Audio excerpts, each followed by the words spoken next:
A paz do Senhor Jesus, meus amados irmãos, professores, alunos da nossa Escola Bíblica Dominical. É motivo de grande alegria estarmos aqui para mais uma videoaula. Estamos dando início a mais um trimestre da nossa Escola Bíblica Dominical. E nesta feita nós vamos estudar um tema muito interessante, que é Isaías, o evangelista do Antigo Testamento. Nós vamos estar estudando o livro, a obra do profeta Isaías durante todo esse trimestre. Essa aula é uma aula introdutória, onde nós vamos estar aí pincelando os principais temas que serão desenvolvidos no decorrer da nossa lição. E hoje eu tenho a alegria de estar dividindo a mesa aqui com meu querido amigo, pastor Evandir, pastor na nossa congregação de Jardim das Oliveiras, não é isso, Evandir? Sim. Muito bem. E hoje nós vamos estar comentando aqui a lição de número 1, que tem como título Isaías, o profeta da escrita.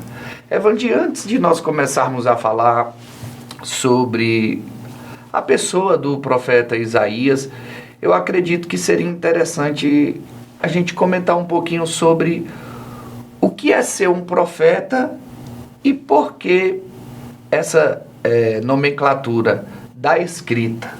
O que você poderia dizer acerca disso? A paz do Senhor, irmãos, é uma honra poder estar aqui cooperando com o CAPED, disponibilizando mais uma ferramenta de estudo, para a Escola Bíblica Dominical, e que possamos sermos úteis nesse trabalho também, Bom, o profeta da escrita é aquele que teve as suas mensagens proféticas escritas, com um livro. E nós citamos aqui a lição nossa, vai citar os profetas que foram profetas orais, Então, o fato deles terem suas mensagens proféticas registradas num livro, lhes deu então esse nome, que a gente acaba separando-os a nível de estudo, Nós podemos estudar os profetas da escrita. Inclusive, os profetas da escrita são os profetas maiores e os menores, Ambos são profetas da escrita. E a questão de maiores e menores também, às vezes, surge aquela situação que a pessoa pensa, mas um profeta era maior do que o outro. Na verdade, esse nome veio pelo volume do livro que eles escreveram, Os profetas da escrita maiores teve um volume maior de conteúdo escrito, E os menores um conteúdo menor. Todavia, os profetas da escrita nós conhecemos, estão os seus escritos registrados na Bíblia, que são os profetas maiores e menores, E os profetas orais, esses são incontáveis, Esses só Deus sabe quem são, e até hoje temos ainda os profetas orais. Muito bem. Então, introduzindo, falando um pouco sobre esse conceito, de profeta da escrita, quem são esses profetas da escrita, o porquê dessa nomenclatura da escrita, acredito agora ser importante nós falarmos agora um pouco sobre a pessoa do profeta Isaías, Quem foi o profeta Isaías? O profeta Isaías, um homem chamado por Deus, ainda jovem, já visto que ele teve um ministério vasto, por isso seu livro também está nos profetas maiores, casado com uma mulher de Deus, Inclusive eu coloquei aqui no nosso comentário para nós observar na questão da família do profeta, é um dos tópicos da nossa lição, e ele vai citar no capítulo 8, no versículo 1, ele vai dizer, capítulo 8, versículo 18, está escrito assim: Eis-me aqui com os meus filhos, que me deu o Senhor. Então, como um homem, ele era um pai de família, teve esposa, teve os seus 2 filhos aqui registrados, pelo menos, são os que nós conhecemos, seus nomes registrados nas Escrituras, e certamente enfrentou muitas dificuldades e perseguições, com mensagens muito duras, mensagens que levava autoridades, à reflexão, e mensagens a muitas nações. Então, Isaías deve ter, sim, com certeza, passado por muitas dificuldades, mesmo sendo ele ali no começo, segundo as tradições nos traz que ele era uma família nobre, real, mas acreditamos que ao inteirinho das suas mensagens, né, no desenrolar do seu ministério, ele pode ter se afastado um pouco destas presenças aí dos seus, entre aspas, parentes, se assim foram, né, porque a mensagem dele muitas das vezes mexia muito com as pessoas, né. Mas é interessante observar isso, né? A família de Isaías estava totalmente envolvida com o ministério profético que ele desenvolvia, né? Isso é muito importante, né? Porque para que ele também tivesse sucesso no seu trabalhar do Senhor, né? É importante que a família, né, não é muito o foco aqui dessa missão, mas por que não aproveitar essa oportunidade para, nessa observação, né, eis-me aqui com os meus filhos que me deu o Senhor, perante uma mensagem profética, ele se apresentando com toda a sua família, né? E nessa questão aqui, a palavra era muito dura, do capítulo 8, ele vai falar sobre a Síria e Israel, né? Mas o pai de Isaías era profeta também? O Amós, a gente não pode afirmar isso, né? Se eu não me engano, eu coloquei alguma coisa que nós fizemos uma leitura, ser um nome assim, foi mencionado algumas vezes na Bíblia, né? Mas não tem assim relação com o profeta Amós, né? Talvez essa questão é bom deixar claro, né? É importante isso. Vai que alguém pense que né? É isso. Mas como está no primeiro versículo, né? No capítulo 1, visão de Isaías, filho de Amós. Esse Amós vai aparecer várias vezes na Bíblia, né? O Amós, pai de Isaías mesmo. Nós não temos, assim, algo que possamos dizer que ele também era profeta, né? Que o ministério profético não era como o ministério sacerdotal, né?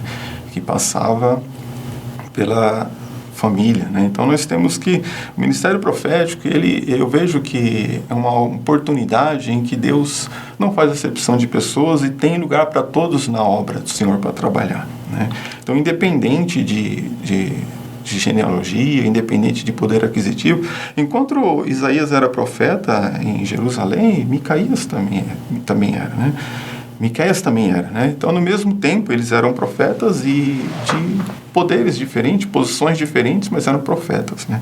Mas o Amós, que a gente vê aqui, pai de Isaías, não é o profeta Amós. Nós temos uma diferença de tempo aí entre eles. É importante pontuar isso. E pegando um ganchinho na sua fala, é importante nós deixarmos claro essa diferenciação do profeta para o sacerdote, né? Enquanto o sacerdote ele era um representante do povo, dos homens diante de Deus, o profeta ele era um representante de Deus para os homens ou para o povo, né? O profeta ele era o mensageiro, era aquele que revelava a vontade diretiva de Deus para o seu povo, né? O profeta Isaías, agora falando um pouquinho aqui do seu ministério, ele foi contemporâneo, né, do profeta Amós, deixando claro, esse Amós aqui não é o pai do Isaías, né, é outro profeta da escrita, né, foi contemporâneo de Oséias e também de Miqueias. E uma coisa que me chama a atenção, pastor Evandi, é o chamado de Isaías, né, conforme está registrado ali no capítulo 6 do seu livro. Para mim, é uma dos registros de chamado profético mais lindos que tem nas escrituras, né? E eu destaquei aqui pelo menos 4 pontos deste chamado do profeta Isaías, que de forma simbólica também apontam para o chamado no evangelho para os homens, né? Primeiro, Isaías ele teve uma visão da santidade absoluta de Deus, né? Segundo, ele reconhece o seu pecado, ou seja, há um reconhecimento do pecado humano. Terceiro, a purificação pela graça, no caso de Isaías, né, o carvão que foi tirado do altar e tocado nos seus lábios. E logo em seguida, a missão profética com resistência do povo. Isso aponta muito tipologicamente para a vida cristã. Sim. Porque ao nos depararmos com a santidade de Deus, nós reconhecemos que somos pecadores, somos purificados dos nossos pecados e não apenas isso, somos comissionados a levar a mensagem do Evangelho, a mensagem do perdão, a mensagem da salvação em Cristo Jesus. Por isso, eu penso que esse registro do chamado de Isaías, ele é muito pedagógico. E se nós fôssemos aqui destacar um tema central, uma lição central, focando no chamado de Isaías, poderíamos dizer que Deus é santo e salva pecadores para cumprir sua missão. Verdade. Não é verdade, pastor Evandir? Sim. E o que me chama, esse capítulo 6, nós temos uma lição que vamos tratar esse assunto mais para frente, mas é interessante observar porque nessa lição de hoje, o texto-chave é quem deu crédito à nossa pregação. Então, quando nós olhamos para um chamado tão fundamental, tão bonito, né, como esse, de purificação, de comprometimento do profeta, da certeza de que Deus está comissionando ele para aquilo, nós poderíamos pensar que tudo que ele fizer, que ele disser, as pessoas vão aceitar. Mas justamente que no mesmo dia que Deus faz o chamado, no capítulo 6, os versículos 9 e 10, está escrito: então disse ele, vai e diz a este povo, ouvi de fato e não entendeis. Então, ou seja, ele mesmo tendo a convicção desse chamado, enfrentou corações duros, pessoas que não entendiam, não aceitavam suas mensagens. Então, quando está lá no capítulo 53, que ele falando sobre o ministério de Jesus, né? E quem deu crédito à nossa pregação, que depois vai se aplicar lá em João capítulo 12, até é bom anotar esse texto, João capítulo 12, versículo 38 a 41, ele cita o texto-chave da lição de hoje, que é Isaías 53, 1, mas que também se aplicou na vida do Isaías. Então nós temos o Isaías, que foi um chamado e que as suas palavras foram desacreditadas. Muitos não acreditavam. Nós temos que ele citou depois o próprio Senhor Jesus, e o Senhor Jesus cita o profeta Isaías, e também o apóstolo Paulo citou, mas nem todos obedecem o Evangelho, pois Isaías diz, Senhor, quem creu na nossa pregação? Né? Por que eu estou levando por esse pensamento? Porque a certeza do chamado era para nós termos pessoas ouvindo, aceitando, pela certeza de que Deus estava enviando aquela pessoa. Todavia, ele mesmo assim enfrentou muitas dificuldades. Né? Eu acho que uma lição prática que nós podemos tirar disso é que há pessoas que pensam assim, se eu tenho uma mensagem de Deus, todos vão aceitar, todos vão receber. Exatamente. Vai ser transformação e milagre, e nem sempre é assim. Né? Isaías, ele encontrou resistência por parte do povo,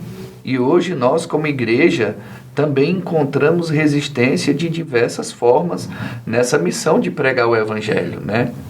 Nessa missão de profetizar a palavra de Deus na nossa geração. Muitas são as resistências. Né? Nós temos resistência espiritual, sim, nós temos resistência ideológica, né? Temos resistência política. Então hoje há uma gama de resistências à pregação do Evangelho, né? À missão da igreja no mundo. E nós precisamos estar cônscios disso para não cairmos na falácia de que tudo vai ser transformado de uma hora para outra quando a igreja começar a pregar o Evangelho, né? Como algum grupo ensinou, certa feita, que o mundo seria transformado, né, pela pregação do Evangelho pela igreja, né, os amilenaristas. Só que isso é uma falácia, né? Quando nós olhamos para a Bíblia como um todo, quando nós olhamos para as profecias de Jesus, né, o Evangelho vai ser pregado, mas ele encontra resistência. Né? Ele encontra resistência. E, pastor Evandir, eu acredito que para nós entendermos a mensagem do profeta Isaías, é muito importante nós conhecermos o contexto no qual ele profetizou. Sim, né? Isso é importante. O momento histórico, as características daquele momento em que ele verbalizou a palavra de Deus.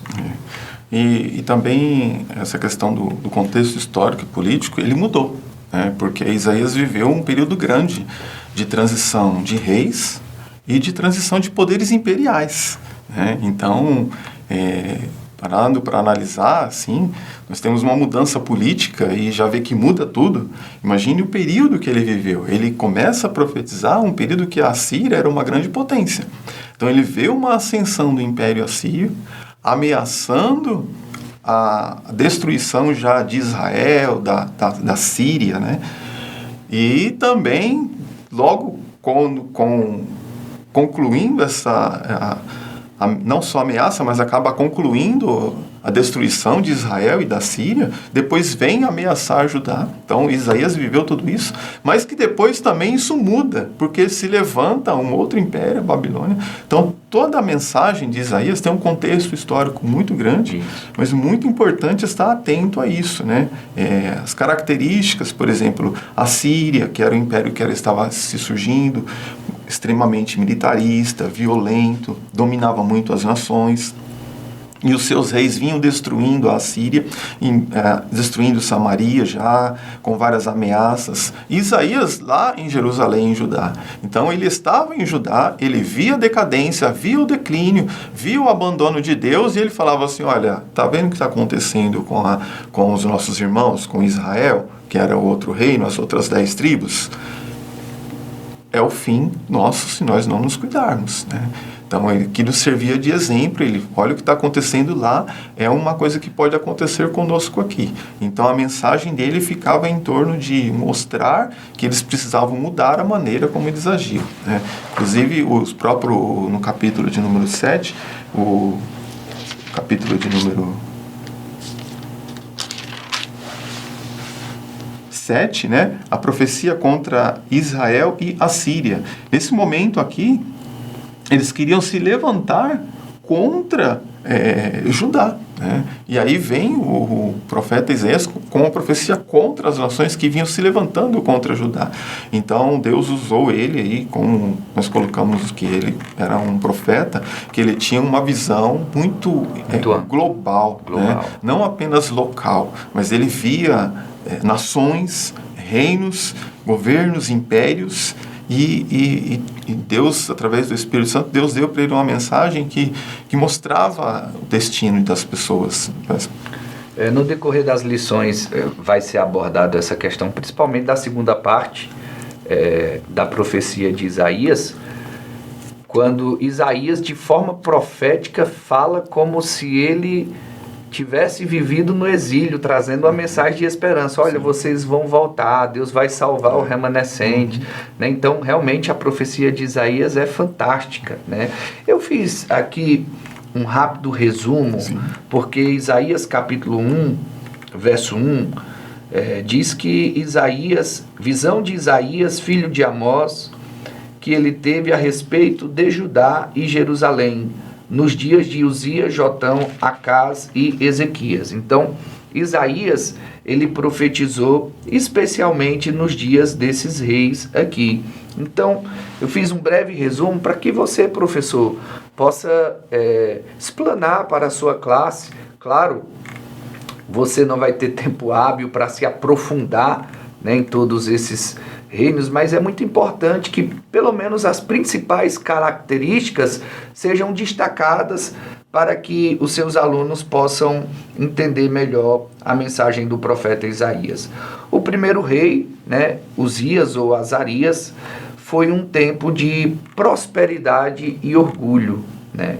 Foi um período que compreendeu aproximadamente 792 a 740 a.C., e o contexto do reinado de Uzias que foi um tempo de crescimento econômico, expansão territorial, porém, espiritualmente, o povo estava corrupto e havia orgulho espiritual. Então essas são as principais características do reinado de Uzias. E um evento marcante é que Uzias ele foi punido com lepra por usurpar uma função sacerdotal. segundo está escrito em 2 Crônicas, capítulo 26. Então, a mensagem de Isaías, no tempo do rei Uzias, era a denúncia da religiosidade vazia e um chamado ao arrependimento, né? Outra característica, um resumo também do reinado de outro rei, que vem logo em seguida, Jotão, né?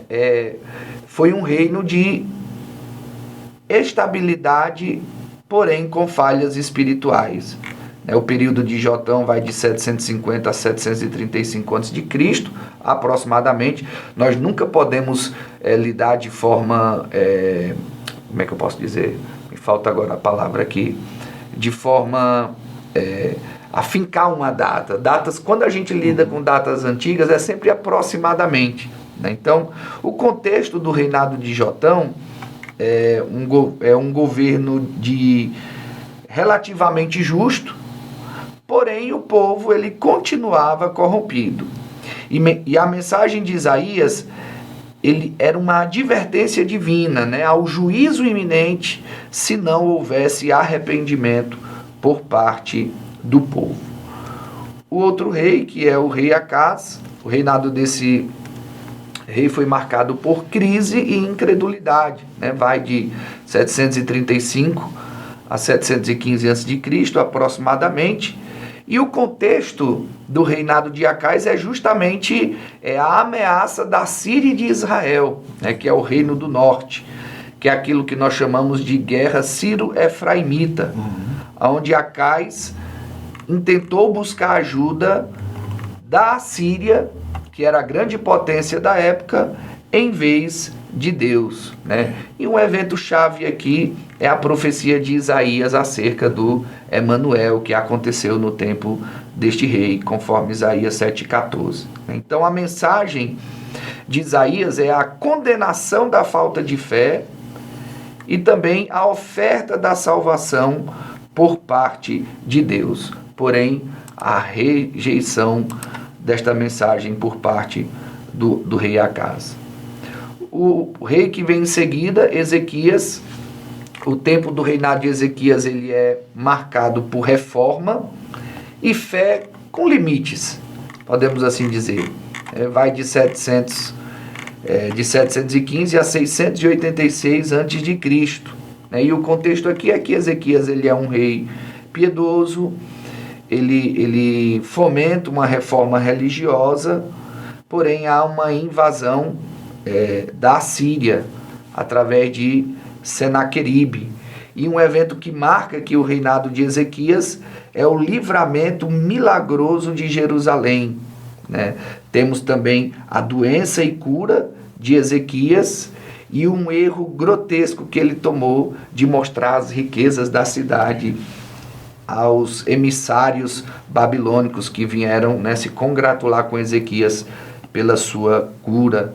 E o foco da mensagem de Isaías nesse período é Deus como o protetor soberano e também a advertência sobre o exílio babilônico futuro, caso o povo não aprendesse a confiar inteiramente em Deus. Então aqui é uma síntese simples, mas muito importante para que vocês possam estar compartilhando com os seus alunos acerca desse contexto histórico do profeta Isaías.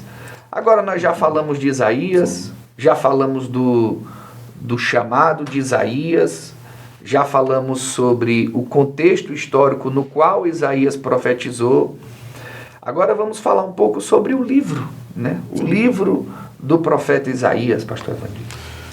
Ele quis mudar um futuro desastroso, né? Ele via um futuro desastroso e ele quis mudar através da sua mensagem profética, né? Esperando que as pessoas tivessem fé e esperança nas promessas de Deus, né? O que acabou não acontecendo e, por fim, a Babilônia acabou invadindo também Judá. Eu coloquei aqui na minha anotação, não está na nossa lição, a questão dos rolos do Mar Morto, né? Então, se eu for olhar para o livro do profeta Isaías hoje, muitas pessoas que gostam de lançar dúvida, né, nas escrituras, né? Então, se olhar para os rolos do Mar Morto, que foram encontrados em 1947, existe numa caverna lá um rolo no livro do profeta Isaías, de aproximadamente 7,3 metros de comprimento, e do capítulo 1 ao 66, né? E por que é tão importante esse achado dos rolos do Mar Morto? Porque esse rolo, ele é datado desse livro, esse rolo que foi encontrado no livro do profeta Isaías, está com a data de 125 a 100 antes de Cristo, né? Então, quando você encontra algum manuscrito tão antigo e preservado, o que você vai fazer? Você vai comparar com o que você tem hoje. E as comparações, elas são exatamente idênticas, né? Então, o rolo do Mar Morto foi comparado aos textos massoréticos, ou seja, Bíblia hebraica moderna. E foram indicados toda a conservação e precisão, fidelidade dos escritos, né? Então, isso é para nós. Claro que nós, por sermos de Deus, por estudarmos a palavra, não temos dúvida nenhuma da autoria, da inspiração das Escrituras, mas olhando para esse livro e olhando para essa descoberta, é para nós verdadeiramente sabermos o quanto Deus vela pela sua palavra, né? E o que nós temos hoje é fiel e nós precisamos dar crédito a essa mensagem. Outra coisa também, olhando para esse livro, nós colocamos como autor Isaías, né? E o Novo Testamento cita vários escritos, né? Assim diz o profeta Isaías, até citei aqui o Romanos, Paulo falou, né? Como diz Isaías. Então, todo o Novo Testamento, quando cita um escrito, fala que foi Isaías. Todavia, hoje nós temos... que foi um profeta, né? Hoje nós temos... pessoas que, para eles, o livro foi escrito por pelo menos 3 autores, né? Por questões de datas, de acontecimentos tão distantes, tão futuros. Mas é justamente por isso, ele era o profeta de Deus, né? Então, sendo profeta, Deus não está limitado, né, a essas questões. Então, nós não está abordando isso na nossa lição, mas os argumentos que existem são muito fracos para...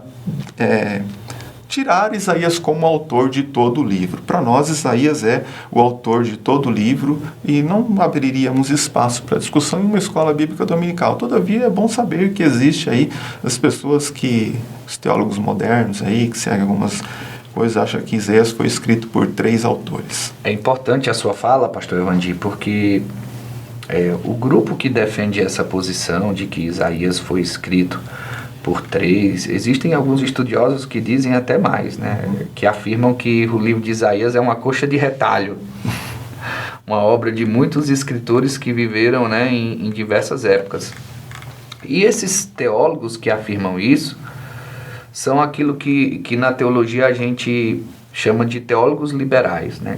Qual a característica desses teólogos?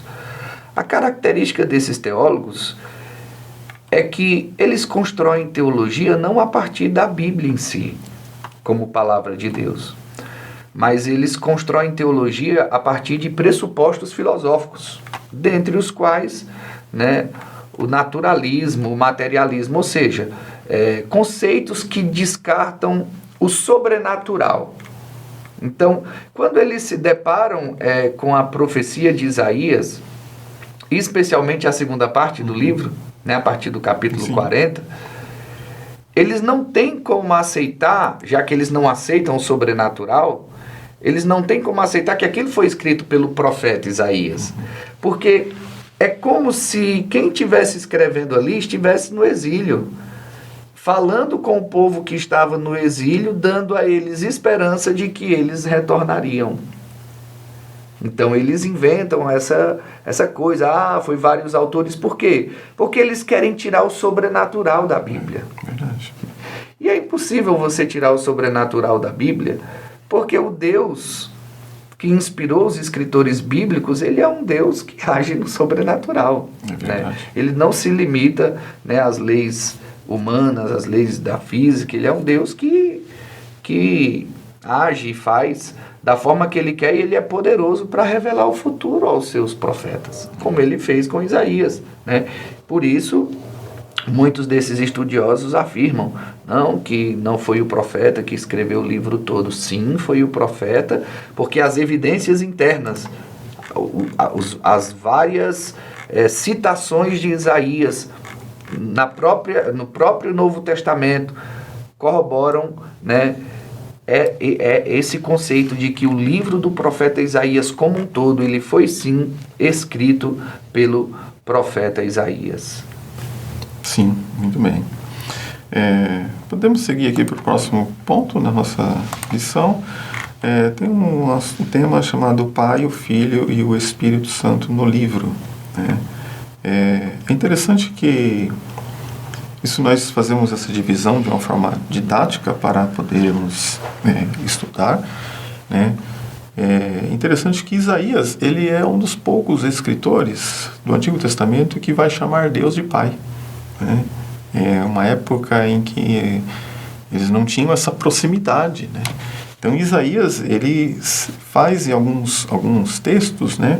Por exemplo, Isaías 63:16, Tu, Senhor, és nosso Pai, né? Então chamar Deus de Pai no Antigo Testamento é algo assim fora do comum. Então nós vemos aqui que ele entende que Deus Pai é uma pessoa, entende que o Messias, que ele vai trazer as revelações do Cristo revelado, né? E em alguns momentos ele traz até menções de Cristo, o Espírito Santo de uma forma tão maravilhosa, traz algumas mensagens proféticas que o profeta Isaías fala de Cristo como Filho do homem e também como Filho de Deus. Então, nós temos um conteúdo teológico profundo muito grande dentro desse livro, né? Então, quando nós olhamos lá para o Deus, chamando Deus de Pai, né, colocando como filhos de Deus e sempre trabalhando Deus como Senhor e revelando depois o Filho, ele vai indicar Jesus como nascido de uma virgem. Então, foi citado aqui 7,14, né, o menino, sinal.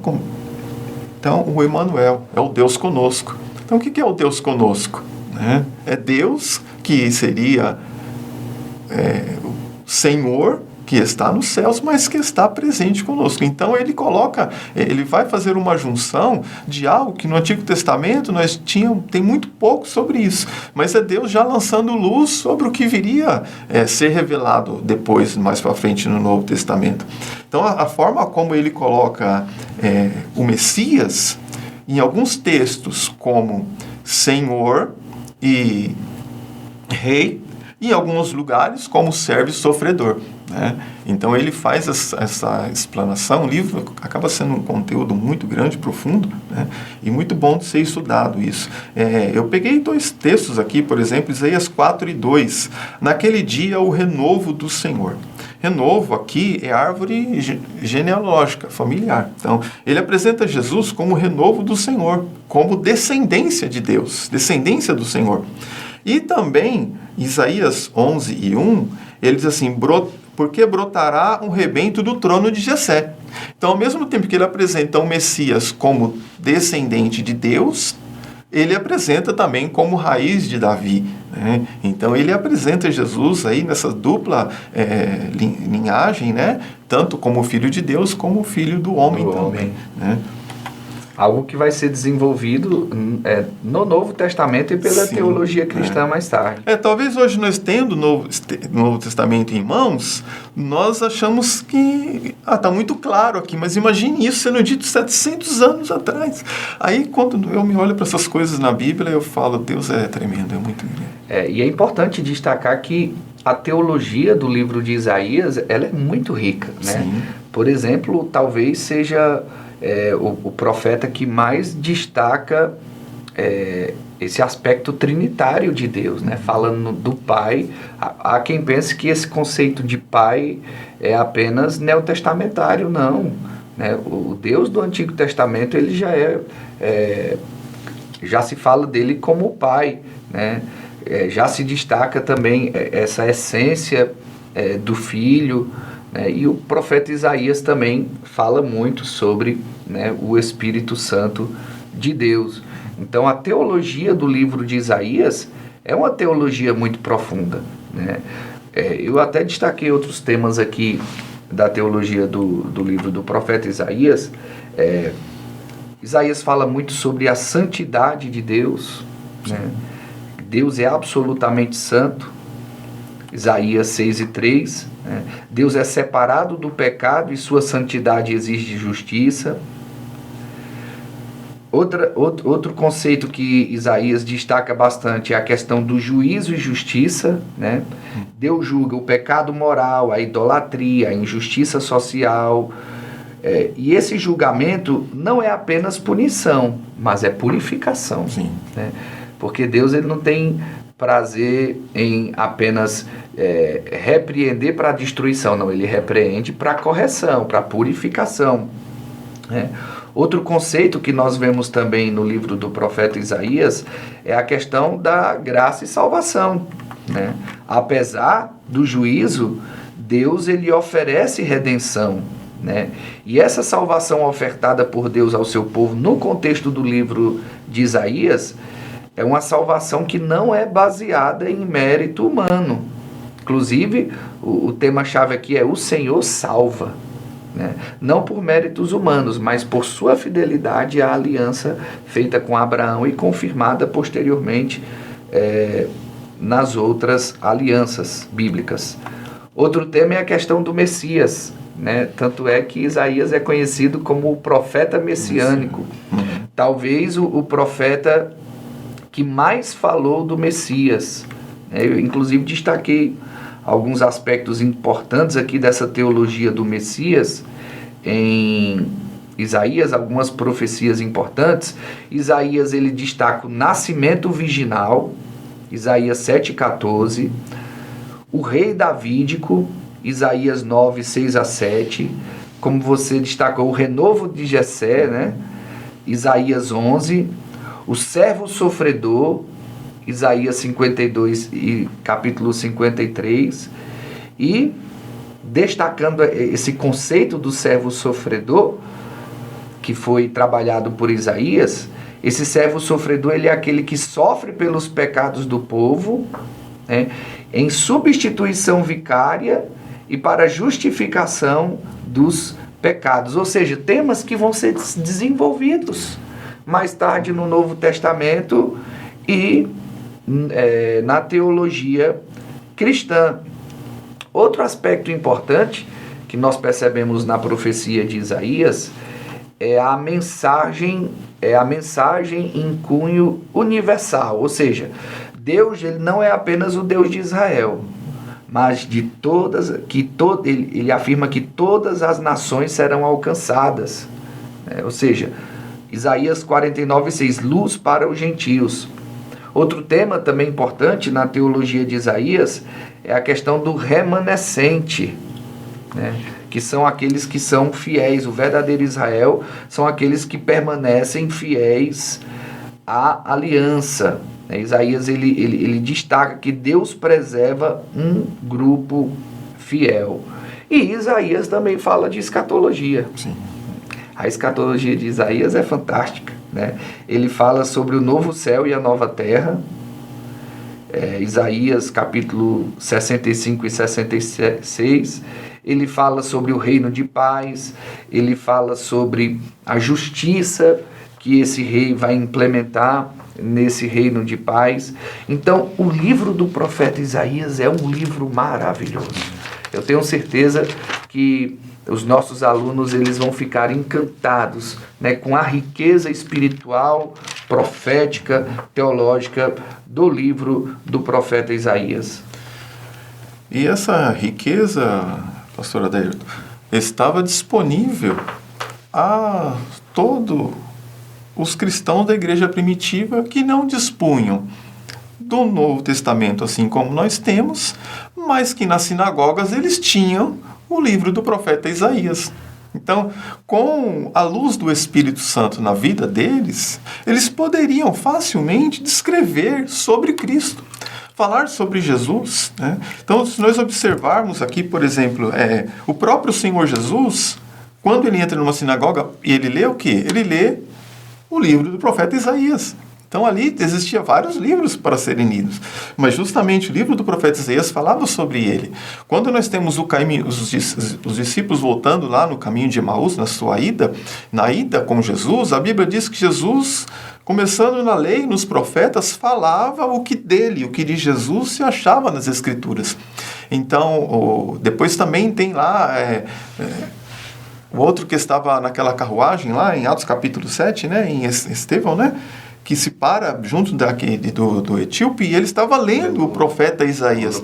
Então, o profeta Isaías, ele é muito um conteúdo muito vasto para se falar do Messias, para se falar de Jesus, para falar da salvação dos gentios, inclusive, né? Porque mesmo tendo mensagens duras de condenação ou mensagens proféticas a muitas nações, mesmo assim, Isaías não os deixa de fora. Cita, por exemplo, aí, luz para os gentios, né? E tantos outros. Quando Isaías fala dos que voltaram do cativeiro, ele vai dizer os que voltaram do cativeiro, isso que voltaram, mas que não eram de lá, judeus.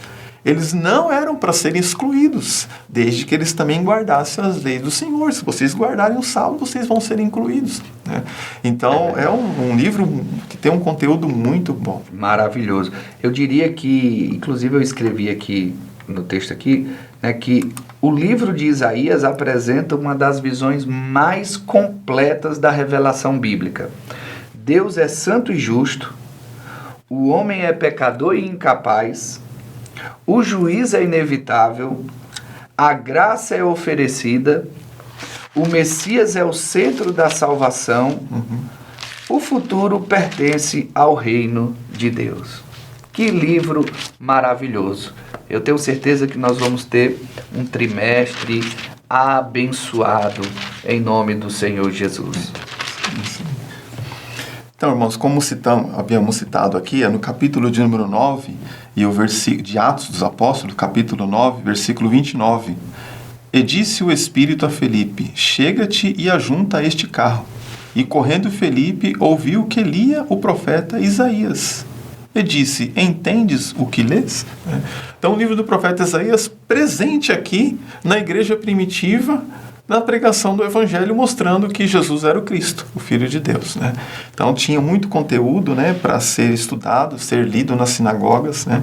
Isso traz para nós aqui um trimestre muito abençoado, né? Eu gostaria de deixar aqui, não sei se é importante, acredito que sim, mas a resposta das perguntas do questionário. Nas lições vai ter um questionário. A primeira é: por qual motivo podemos dizer que o livro do profeta Isaías é uma mini-bíblia? Porque possui 66 capítulos, sendo do 1 ao 39, pode tratar da denúncia do juízo de Deus para com as nações idólatras, e o capítulo 40 a 66, o tema é consolação. A número 2, quais reis de Judá foram contemporâneos ao profeta Isaías? Foi ter respondido aqui no nosso comentário, né? Uzias, Jotão, Acás e Ezequias, reis de Judá. Quais profetas escritores foram contemporâneos ao profeta Isaías? Oséias teve o seu ministério no Reino do Norte, e Miqueias. Então, está aqui. Queremos agradecer a Deus também por mais esta oportunidade de estar aqui. Esperamos poder ter contribuído para a edificação, crescimento espiritual dos irmãos. Peço que você ore ao Senhor, que você estude a sua lição, leia a sua Bíblia e que Deus lhe dê preparo espiritual para cumprir este ministério. Deus te abençoe e uma ótima aula.